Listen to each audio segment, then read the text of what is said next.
الكرة ترسل بهذه الطريقة عرضية عالية وهدف بالراس أحمد علاء الدين للعناب القطري، يرتقي كما ارتقى كريستيانو رونالدو، يرتقي عاليا فوق الجميع،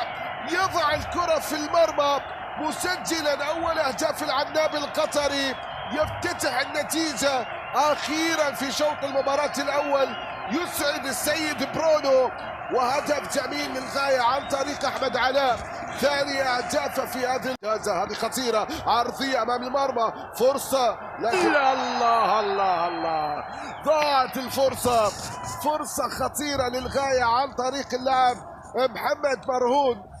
خطيرة كانت المحاولة وجميلة أيضا من عبد الله يوسف اللي خلص الكرة، ما كان فيها شيء، عرض الكرة عرضية باتجاه محمد مرهون، لكن مرهون يرسل كرة عرضية خطيرة، لكن مشعل يتدخل في اللقطة الماضية، خلص الكرة عرضية، يلعب الكرة على الجهة اليمنى، عرضية عالية خطيرة، محاولة لكن الكرة تسديدة، والكرة تصطد في اللاعب البحريني وتغير اتجاه، وكانت قوية باتجاه المرمى، لكن الكرة لركلة ركنية، تحولت إلى ركلة ركنية، اصطدت في الحائط المنتخب القطري من ضربة ركنية. هنا خروج مشعل، يدافعين تبدو خطيرة عرضية أمام المرمى، ولكن يتدخل المدافع والقائد وليد الحياب، يبعد الكرة إلى خارج أرضية الملعب، منطقة الجزاء، لكن يخلصها الحياب، ترجع خطيرة وتسديدة، لكن سيد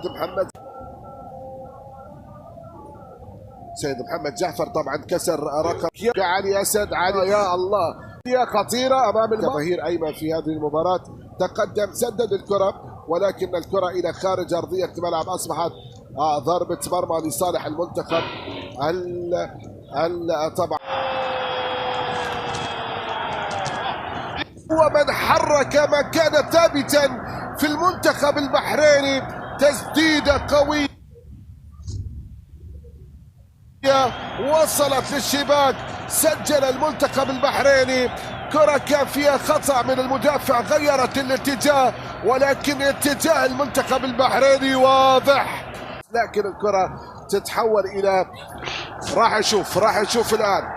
على لاعب المنتخب، صعب من هنا تشاهدها بشكل جيد، ركلة جزاء للأحمر البحريني، وهنا فرصة لا يضيع، يسجل للمنتخب البحريني،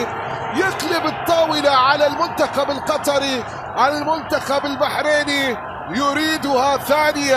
يريدها ثانية، خليجي 25 هي مطلب للمنتخب. عبد الله يوسف، سنوات الاحتراف لم تضع هباء.